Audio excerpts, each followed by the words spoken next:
வடசென்னை வந்து நம்முடைய அன்பு சகோதரர் திரு கலாநிதி வீராசாமி அவர்களுக்கு உதயசூரியன் சின்னத்தில் வாக்கு கேட்ட இருந்தாலும் மீண்டும் ஒரு முறை வந்திருக்கேன்னா அப்ப நீங்க புரிஞ்சுக்குவோங்க, திரு கலாநிதி வீராசாமியோட வெற்றி, உதயசூரியன் சின்னத்துடைய வெற்றி இந்த ராயபுரம் பகுதியில் வடசென்னை பகுதியில் எவ்வளவு முக்கியம் அப்படிங்கறத நீங்க என்ன புரிஞ்சிருப்பீங்க. புரிஞ்சுட்டீங்களா? முடிவு பண்ணிட்டீங்களா? பெருமையா சொல்றோம்ல, எல்லாம் கேட்கறாங்கல்ல, அது என்னங்க திராவிட மாடல் அரசுன்னு சொல்றீங்க அப்படின்னு நான் சொல்லட்டுமா?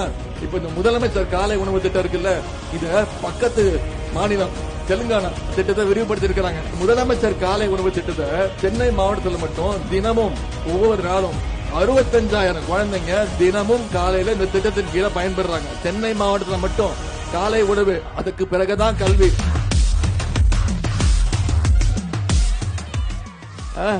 செல்ஃபியா?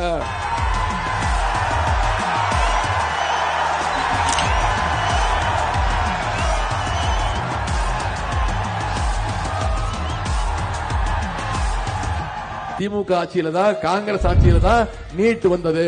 அப்போ திமுக கூட்டணி இருந்ததுன்னு சொல்லுவாங்க, உண்மைதான். ஆனா சொல்லட்டுமா, 2010ஆம் ஆண்டு காங்கிரஸ் ஆட்சியில நீட் தேர்வு வந்தது. ஆனா தமிழ்நாட்டுக்குள்ள வந்துச்சா? அப்ப கலைஞர் முதலமைச்சர் கலைஞர் சொன்னார், நீங்க நீட் தேர்வை இந்தியா முழுக்க கொண்டு வாங்க, ஆனா தமிழ்நாட்டுக்குள்ள நான் நுழைவுத் தேர்வை விட மாட்டேன், 12ஆம் வகுப்பு தேர்வு போதும்னு சொல்லி நுழைவுத் தேர்வை ரத்து செஞ்சவர் கவுன்சிலிங் முறையில 12ஆம் வகுப்பு மதிப்பெண்ல கவுன்சிலிங் முறையில நான் மருத்துவ சீட்டு கொடுக்கிறேன்னு சொன்னவர் டாக்டர் கலைஞர் அவர்கள். நம்முடைய தலைவர் தேர்தல் அறிக்கையில சொல்லியிருக்காரு. இன்னும் சொல்ல போனா காங்கிரஸ் பேர் இயக்கம் நேற்று தேர்தல் அறிக்கை வெளியிட்டு இருக்கு. அதுல அவங்க வாக்குறுதி கொடுத்திருக்காங்க, காங்கிரஸ் பேர் இயக்கம் ஆட்சிக்கு வந்ததுன்னா, இந்தியா கூட்டணி ஆட்சி வந்ததுன்னா கண்டிப்பாக தமிழ்நாட்டிலிருந்து நீட் தேர்வு நிச்சயம் விலக்கு கொடுக்கப்படும் சொல்லியிருக்காரு.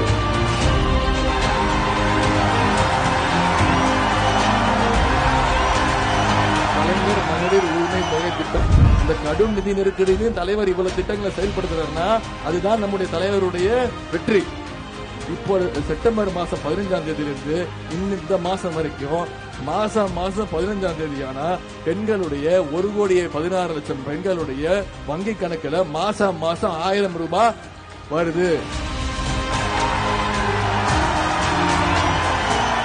வெறும் 29 காசு வச்சுக்கிட்டு நம்முடைய தலைவர் அவர்கள் தேர்தல் வாக்குறுதியில சொன்ன இவ்வளவு திட்டங்களையும் நிறைவேற்றுறாருன்னா, நம்மளுடைய நிதி உரிமையை நமக்கு திருப்பி தரக்கூடிய பிரதமர் டெல்லியில உட்கார்ந்தாருன்னா கண்டிப்பா இதை விட சிறப்பான பல திட்டங்களை தமிழ்நாட்டு மக்களுக்கு அனைத்தையும் கொண்டு வருவார்.